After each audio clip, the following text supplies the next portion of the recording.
Video में हम लोग जानेंगे आर्टिकल 109 के बारे में। आर्टिकल 9 100 ये बताता है कि मनी बिल जो है उसका स्पेशल क्या क्या ट्रीटमेंट मिलता है। मनी बिल काफ़ी इंटरेस्टिंग चीज़ है और ये बताता है कि यूनियन जो है, मतलब जो सरकार है, जो केंद्र सरकार है, उसको कैसे अपर हैंड मिला हुआ है मनी बिल के रिस्पेक्ट में, कि वो राज्यसभा को कैसे एक तरह से छोटा भाई मान सकता है और लोकसभा को बड़ा भाई मान सकता है। सबसे पहले तो ये बताया जा रहा है कि मनी बिल जो है वो राज्यसभा में इंट्रोड्यूस नहीं किया जा सकता है। वो डायरेक्ट कहाँ इंट्रोड्यूस किया जाएगा? लोकसभा में। ठीक है। अब जैसे ही मान लेते हैं कि लोकसभा में वो इंट्रोड्यूस हो गया, फिर राज्यसभा के पास क्या क्या ऑप्शन बनता है। सबसे पहले बात तो यह है कि वो राज्यसभा में इंट्रोड्यूस हो नहीं सकता है। अगर और सबसे पहले बात सेकंड बात यह है कि मनी बिल जो है वो लोकसभा में इंट्रोड्यूस होगा।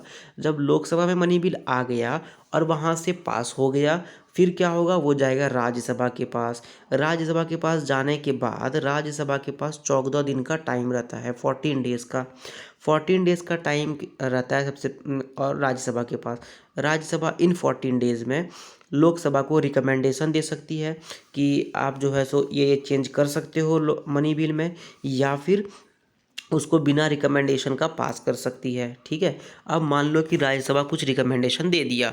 ठीक है। अब रिकमेंडेशन दे दिया राज्यसभा तो, और वो आया बिल फिर से लोकसभा के पास। लोकसभा के मेंबर लोग उस रिकमेंडेशन को पढ़े, फिर बोले कि ये जो सुझाव है ये हमको मज़ा नहीं आया, ये सुझाव बढ़िया नहीं था। तो ऐसे सिचुएशन में लोकसभा वाले या तो उस सुझाव को मान सकते हैं या तो नहीं मान सकते हैं। ठीक है।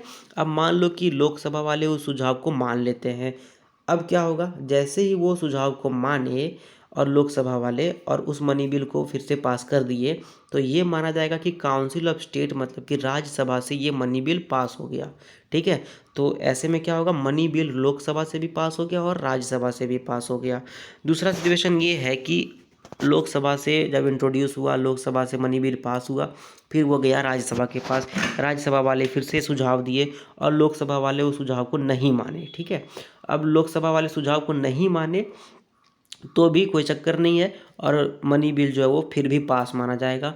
उसके बाद तीसरा कंडीशन ये बनता है कि 14 दिन का जो पीरियड है उसमें राज्यसभा वाला अपने पास लोकसभा का मनी बिल जो है वो रखा हुआ है, उसमें कोई सुझाव उझाव कुछ देवे नहीं किए। ठीक है। 14 डेज़ ख़त्म हो गया, तो 14 डेज़ जैसे ही ख़त्म हुआ माना जाएगा कि लोकसभा से जो बिल था वो पास हो गया। ठीक है। अब मान लेते हैं एक बात और, कि अगर कोई लोकसभा वाला जो है राज्यसभा में बिल भेजा और राज्यसभा में जाने के बाद राज्यसभा वाला कोई बिना रिकमेंडेशन दिए वो बिल को घुमा दिए। ठीक है।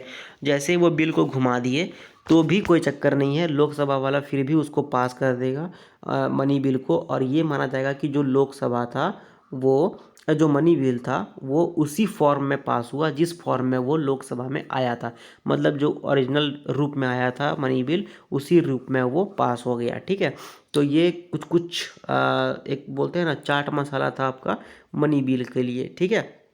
और ये कॉन्स्टिट्यूशन का एक आर्टिकल 109 था। एंड ये था मनी बिल में जो जो स्पेशल ट्रीटमेंट मनी बिल को मिलता है वो क्या क्या था, मैंने आपको सारा बता दिया। एंड आई होप ये वीडियो आपको अगर अच्छा लगा हो तो इसको लाइक करो, शेयर करो, कमेंट करो, सब्सक्राइब करो चैनल को। And thank you very much.